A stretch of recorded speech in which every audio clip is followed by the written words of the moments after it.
pero seguro. Esa es la misión, baja la velocidad, sube la razón, vuelve vivo para seguir con el flow.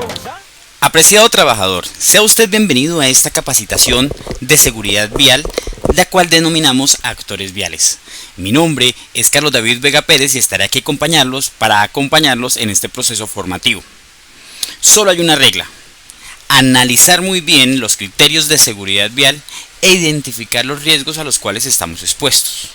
Sean ustedes bienvenidos a esta capacitación, espero que sea de su agrado, pero sobre todo que aprendamos sobre él. Iniciaremos describiendo que existe una resolución, que es la resolución 4595, la cual define que las empresas deben implementar la guía metodológica para implementar el plan estratégico de seguridad vial. ¿Y qué es esto? Es la forma en la que el gobierno hace que las empresas tomen responsabilidad respecto a sus actores viales, frente a todos los accidentes que se puedan generar en la carretera, pero sobre todo por el cuidado de sus trabajadores. Por eso, debe establecer lineamientos técnicos, debe establecer procesos, componentes y llevar indicadores precisamente para poder hacer esta gestión. Los mecanismos son conocidos por ustedes, como son los programas y como son los checklists del alistamiento preoperacional. Entonces, la resolución 4595 define que existen dos tipos de componentes para implementar esta norma. Lo primero que nos define es que si la empresa se dedica a la actividad de transporte o no. Con eso definimos la misionalidad. Recuerden, la resolución 4595 define dos elementos. Primero, la misionalidad. Si nuestra empresa es una empresa que se dedica a la actividad o a la prestación del transporte, en este caso seremos misionalidad 1. Si nuestra empresa tiene en su CIU o en su cámara de comercio como actividad principal diferente a la actividad de transporte, pues seremos misionalidad 2. Si tenemos entre dos personas que cumplan el rol de conductor, ojo, no necesariamente tiene que ser cargo, hablamos del rol. Por ejemplo, a mí me contrataron para ser preventista y cuando salgo en la moto, pues yo salgo en la moto por la empresa. En este caso, a esta persona se le denomina que tiene el rol de conductor. Entonces, toda empresa que tenga más de dos conductores en su personal, ya sea propio, contratista, tercerizado, deberá implementar un plan estratégico de seguridad vial. Y si tengo más de 10 vehículos propios, administrados, contratados, subarrendados, pues en este caso también deberá implementar el plan estratégico de seguridad vial, el cual se compone en 3 niveles o en 3 tamaños. El nivel básico, el nivel estándar y el nivel avanzado según la cantidad de vehículos y según cantidad de conductores. Esta resolución establece los roles precisamente de los que estamos hablando. Existen unos roles que debemos identificar dentro de nuestra empresa y yo debo certificar e informar si desarrollo alguna de estas actividades o alguno de estos roles. El primer rol es aquella persona que se desplaza a pie. Si yo como trabajador salgo de la empresa caminando, debo ser autorizado, porque si me llega a pasar algo fuera de la empresa y no fue autorizado para salir, se podría considerar como un abandono de cargo o un accidente común.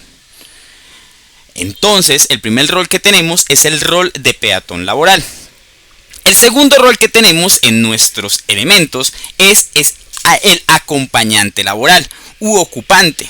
Es aquella persona que se desplaza dentro de un vehículo, pero que definitivamente no paga un pasaje. Entonces, como se está transportando en un vehículo de tipo particular, no le podremos llamar pasajero, porque el pasajero es aquella persona que se le paga un pasaje, por ejemplo, que se le envía un taxi, que se le da lo del bus, que se le envía en avión. A aquellas personas se les denomina pasajero laboral. Entonces, si yo, por ejemplo, recibo lo del taxi, mi rol sería un pasajero laboral.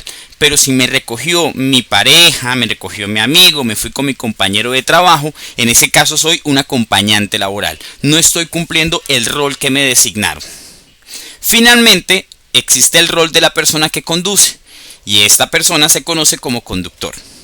Entonces, tenemos el peatón, persona que transita a pie por una vía, tenemos el pasajero, que es aquella persona que paga un pasaje, tenemos el acompañante u ocupante, que es aquella persona que se desplaza en un vehículo de tipo particular o propio de la empresa, y finalmente tenemos el vehículo, que la persona que opera el vehículo, que sería el conductor laboral.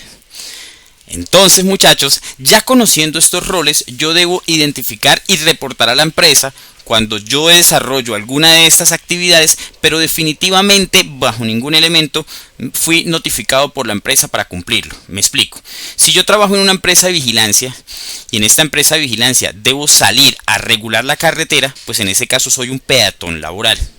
Si en mi trabajo debo utilizar o me transportan o me llevan o me traen, en ese caso pues mi nombre sería acompañante laboral.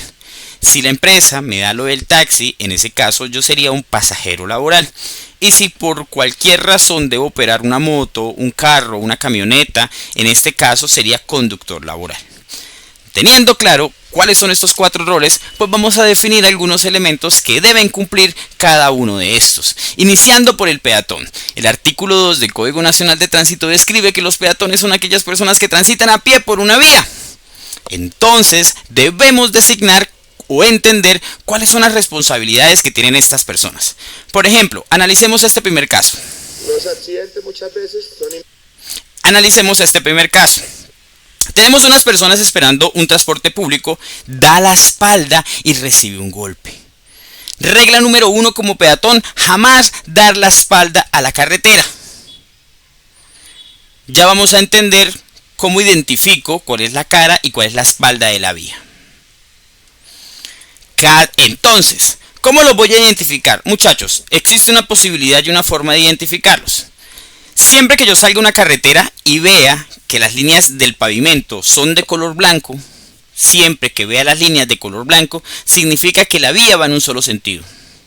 Recuerden, siempre que vea líneas de color blanca en el pavimento, significa que la vía es de un único sentido. Por lo tanto, siempre debo ir en contra de ese sentido para desplazarme. Como ustedes ven, a la derecha de su pantalla, a la parte inferior, encontramos una mala señalización, que es unas líneas blancas que tienen flechas en diferente sentido. Si yo quiero conocer el diferente sentido o sentido contrario, lo identifico por el color amarillo. Los colores amarillos en la carretera, independientemente de su forma, me van a indicar que es doble sentido. En este caso, evidenciamos, por ejemplo, que hay una forma para curva, un reductor de carril, y vemos también la señal antibloqueo, que son de color amarillo, lo que me indica que esa vía es de doble sentido de circulación.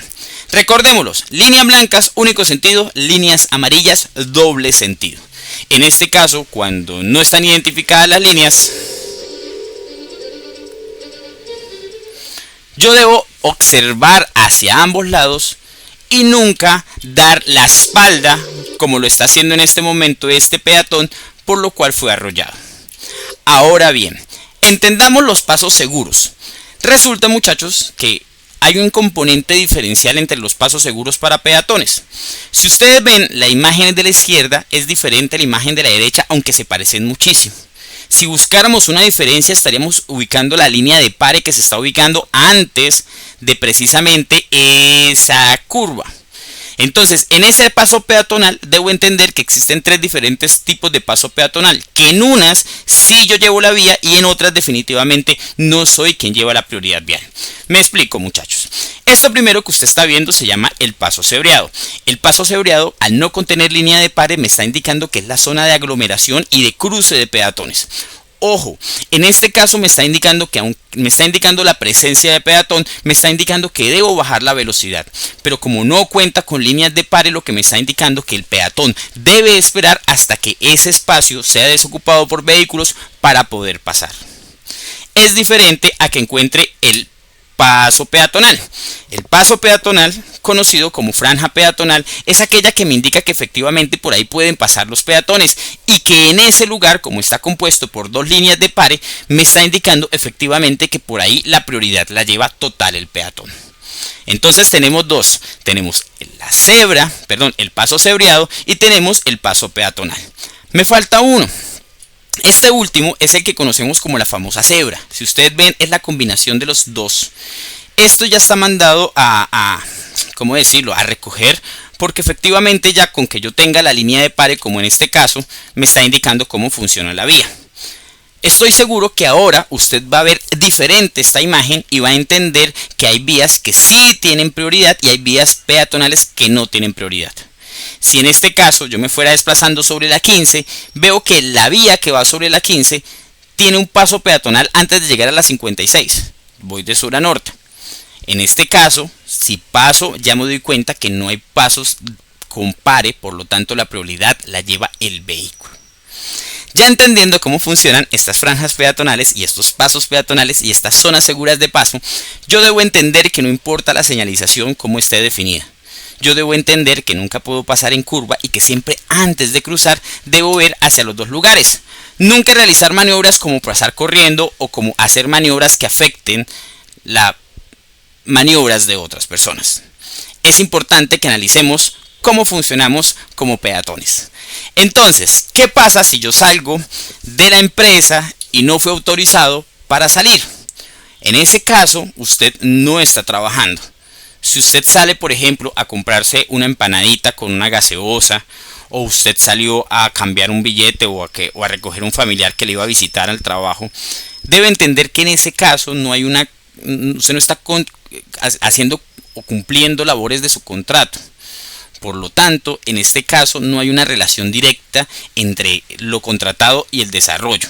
Por lo tanto, pueden existir causales para que este evento sea declarado como un evento de origen común y no como un evento laboral. Me explico. Entonces, es importante entender qué pasa si yo soy conductor y me bajo de un vehículo. Pues también debo entender que si estoy autorizado para bajarme del vehículo, sí lo puedo hacer. Me explico. Usted llega a mi parqueadero y solo fue capacitado para ser conductor. Al llegar a mi parqueadero, usted no podría bajarse del vehículo porque usted no fue capacitado para ser peatón. Es importante que usted informe para entender cómo funcionan las empresas en los parqueaderos privados que cada uno contiene, porque en este caso cada uno conlleva una responsabilidad diferente, entendiendo que los parqueaderos son autónomos en sus reglas.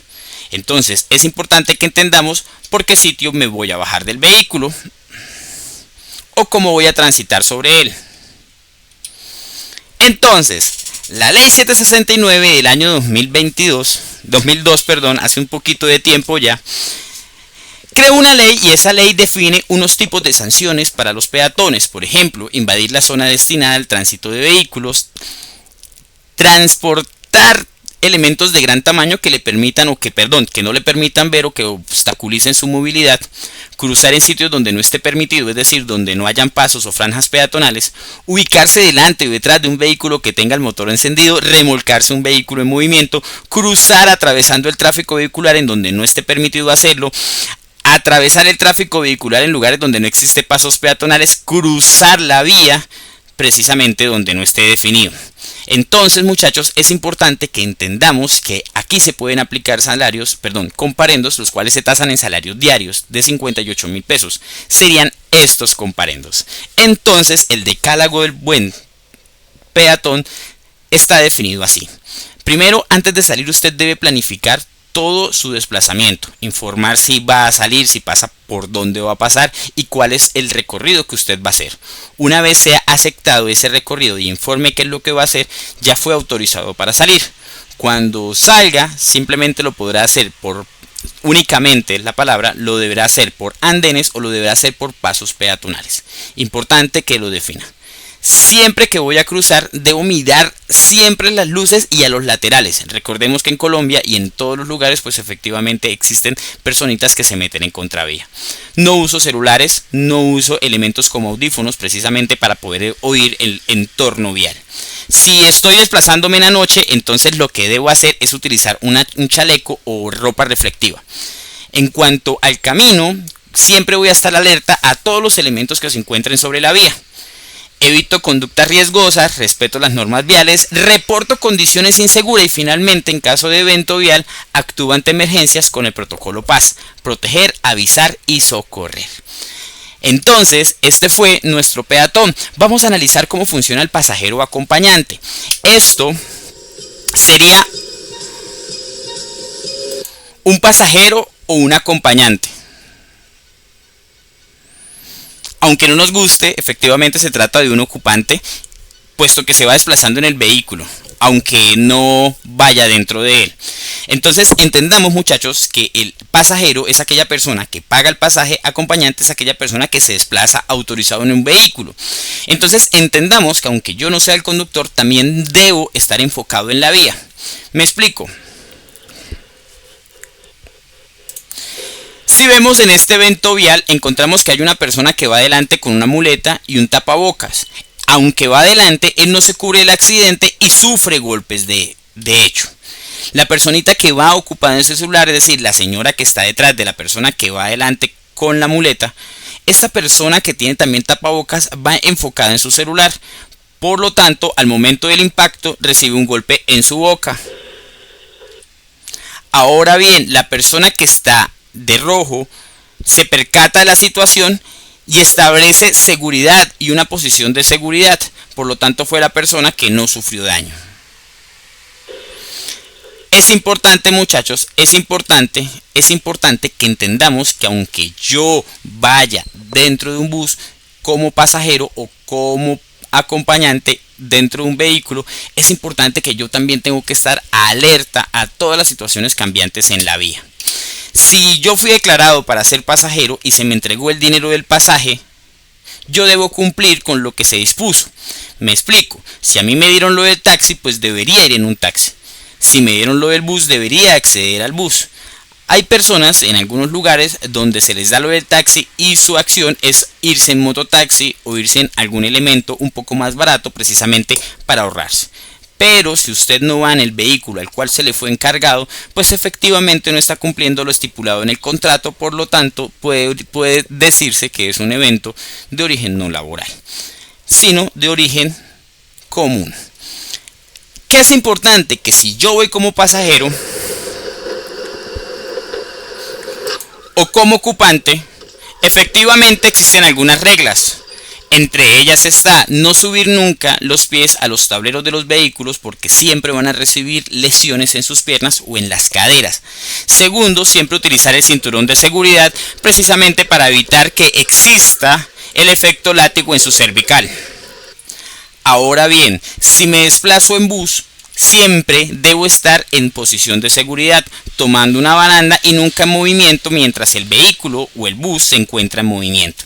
Si yo debo hacer una parada y decido hacer una parada en algún momento, debo informar inmediatamente al conductor antes de moverme, debido a que si usted cae, pues efectivamente estará con una responsabilidad por parte de la empresa y por parte del conductor. Ahora bien, si el vehículo parquea a una distancia mayor de 2 metros, usted debe analizar si puede o no puede bajarse, ya que el trabajador debe tomar una decisión, y esta decisión es informar al conductor que se encuentra muy lejos y que ofrece una afectación, o que si llega a haber una probabilidad de que lo lleguen a chocar. Es importante que defina que la distancia máxima será de máximo 30 centímetros al andén. Entonces, ¿puedo ir como pasajero en un vehículo si no fui capacitado?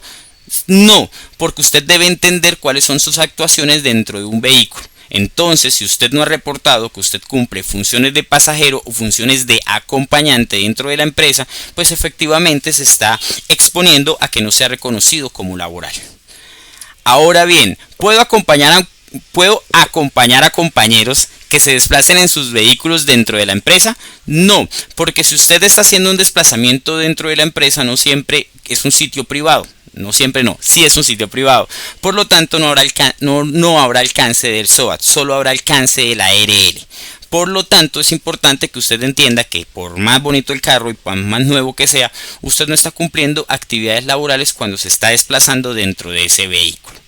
Un compañero puede llevarme en un vehículo de la empresa, es decir, yo voy saliendo de la empresa y resulta que un compañero se dio cuenta que yo iba caminando y me dijo, venga, yo lo llevo.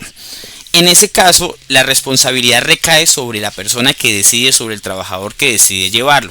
No está prohibido que lleve a compañeros a menos de que no estén autorizados. Si no están autorizados, sí está prohibido llevar a compañeros que efectivamente no cumplan labor de pasajero o acompañante. Si tengo un evento vial y me estaba desplazando sin autorización como pasajero, ¿quién responde? Efectivamente responderá el conductor del vehículo, puesto que la persona no fue designada ni fue autorizada para actuar en calidad de acompañante o pasajero.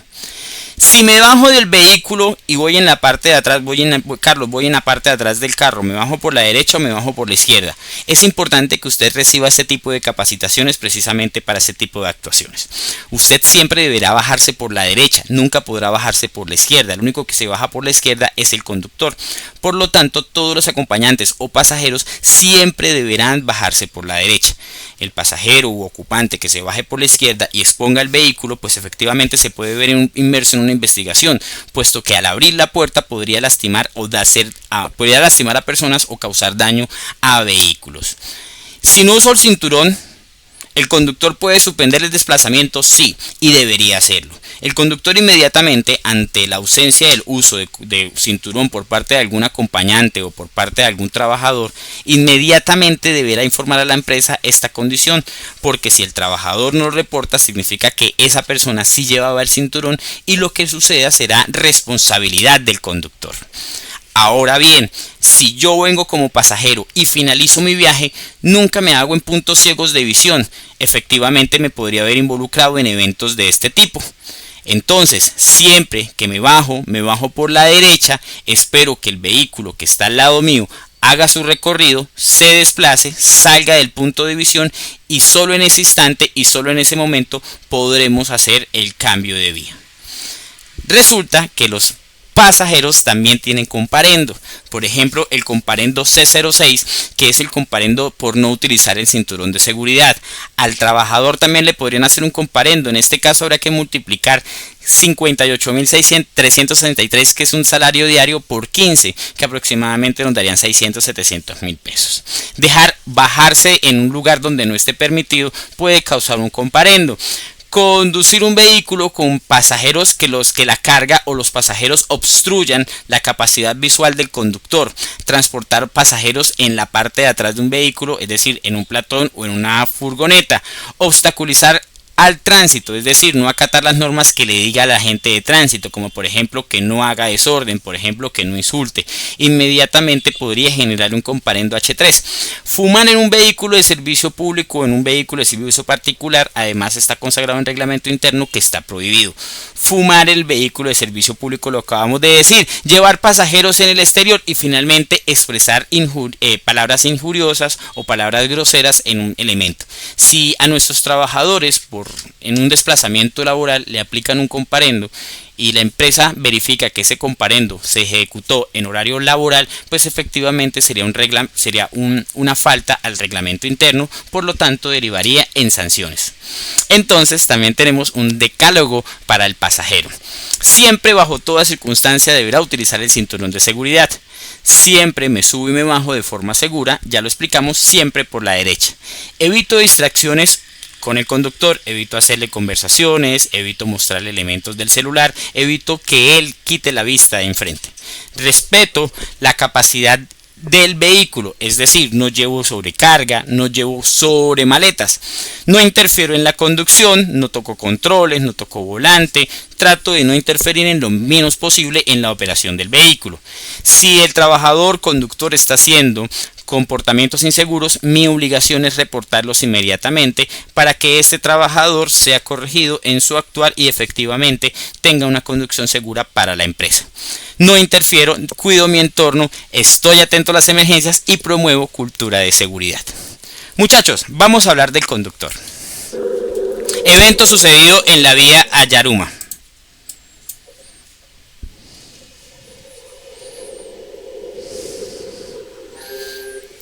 Como vemos, en este caso encontramos que es una zona de tránsito residencial. ¿Y cómo lo sabemos? Porque hay casas y tiendas a los laterales, además que están demarcadas dos vías que, aunque no se nota al 100%, se nota que están demarcadas e indican que sería una zona residencial, cuya velocidad sería de 30 km por hora. Este evento no sucedió a 30 km por hora porque no hubo tiempo de reacción por parte del conductor. Entonces podemos determinar que existe un exceso de velocidad. En este orden de ideas vamos a determinar que el conductor es el responsable de que todas las personas que vayan dentro del vehículo cumplan a cabalidad con el desplazamiento seguro y que esta persona pues efectivamente es el primer respondiente a cualquier tipo de evento. Entonces es importante que entendamos que debo respetar los máximos y los mínimos de velocidad, así como evitar hacer adelantamientos en zonas de curva por más lento que vaya la persona. Recuerden, muchachos, existen unos límites máximos y unos límites mínimos de velocidad y que existen personas que efectivamente pueden ser nerviosas. Ahora bien, bajo ninguna circunstancia hacer omisión de semáforos. Bajo ninguna circunstancia. Y siempre que llevemos una persona acompañante, evitar acciones que puedan comprometer la seguridad de todos, tanto del acompañante como del conductor. Es importante que entendamos, muchachos, que antes de salir yo debo realizar el preoperacional. Si yo no hago el preoperacional, lo hago a medias o no lo firmo, efectivamente ese vehículo no tiene orden ni tiene autorización de salir. Entonces, si por ejemplo la persona salió en el vehículo, no realizó el preoperacional y se accidenta o llega a generar un daño, ese vehículo no se encontraba realizando actividades para la empresa. Por lo tanto, la empresa podría tomar acciones sobre el trabajador, como por ejemplo abuso de confianza y en el peor de los casos un hurto. Entonces, el preoperacional o el alistamiento preoperacional, en síntesis, es la forma en la que verificamos que el vehículo se encuentra en óptimas condiciones y además se encuentra autorizado para salir. Si usted no realiza el preoperacional y su jefe le está autorizando para salir, efectivamente, ante una autorización o ante una orden dada por la empresa, pues quien respondería por todo en este caso sería la empresa. ¿Qué pasa si yo voy conduciendo y en este caso no reporto que hay condiciones inseguras en la vía? Muchachos, si yo no informo que en el lugar roban, pues efectivamente la empresa no se entera que ahí roban y no podemos hacer capacitación ni tomar medidas contra el hurto. Por ejemplo, cambiar vidrios, cambiar salvaguardas, generar un número de emergencia más pronto y no nos permite entender ni reaccionar ante esas situaciones. Es decir, si yo no reporto, pues no existe la condición. Por lo tanto, aunque no existe una responsabilidad total de la empresa ni del trabajador, efectivamente es deber del trabajador reportar estas condiciones. Me explico.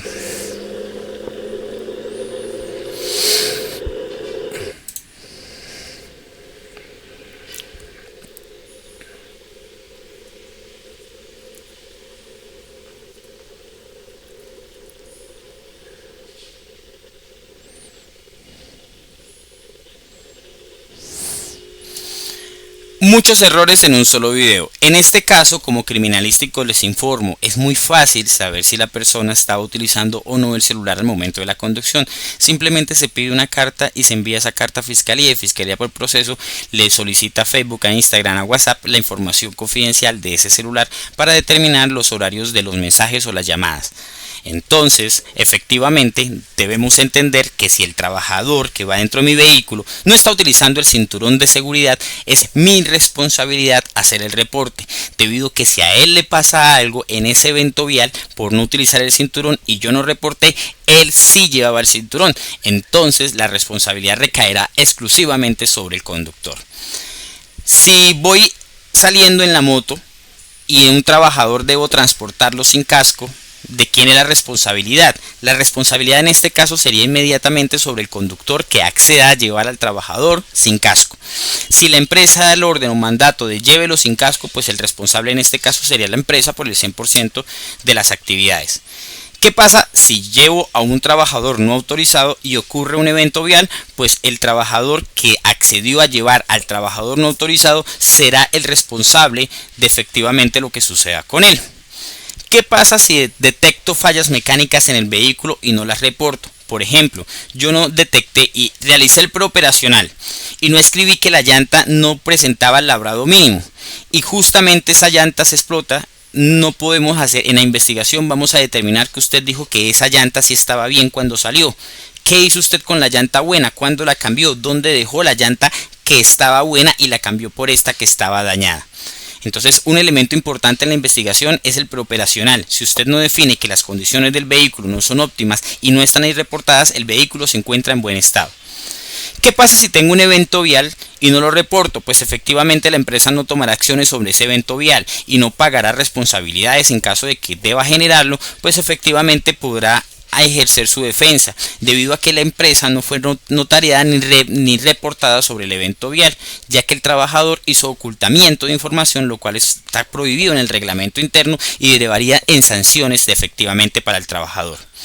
¿Qué ocurre si cambio la ruta y no pido permiso? Pues efectivamente estamos hablando de un abandono de cargo. Usted se le entregó la ruta para ir entre Bucaramanga y Río Negro Santander, pero usted decidió irse por Sabana de Torres, porque tenía que pasar por allá Sabana de Torres. Entonces, en ese caso, como usted cambió la ruta, usted no se encuentra realizando actividades para la empresa, a menos de que la empresa le diga cuál es la ruta que usted debe cumplir. Y si usted debe hacer un cambio de ruta por accidente, por aglomeración, por disturbios, por riesgo público, usted debe detenerse y esperar a que la empresa lo autorice. O la única opción sería regresarse por la ruta donde estaba definido en caso de que su vida corra peligro. ¿Qué pasa si utilizo un vehículo sin autorización y tengo un incidente? Si mi vehículo no está autorizado para realizar actividades laborales, no lo utilice.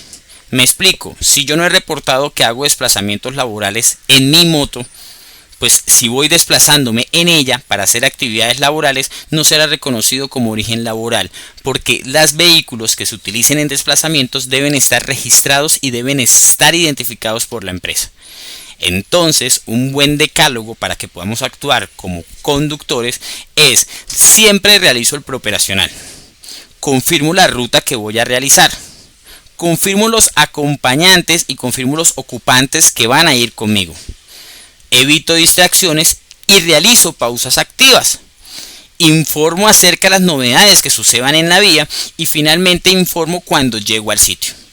En caso de un evento vial, utilizo el protocolo PAS: proteger, avisar y socorrer. Debo revisar que el botiquín esté completo, y al final de la jornada lo que queremos es una conducción profesional por parte de ustedes.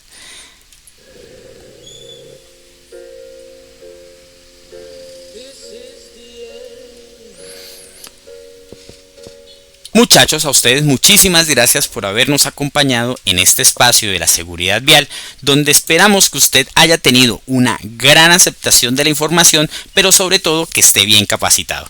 Muchísimas gracias a todos ustedes por su tiempo, muchísimas gracias por habernos acompañado. Recuerden, mi nombre es Carlos Vega.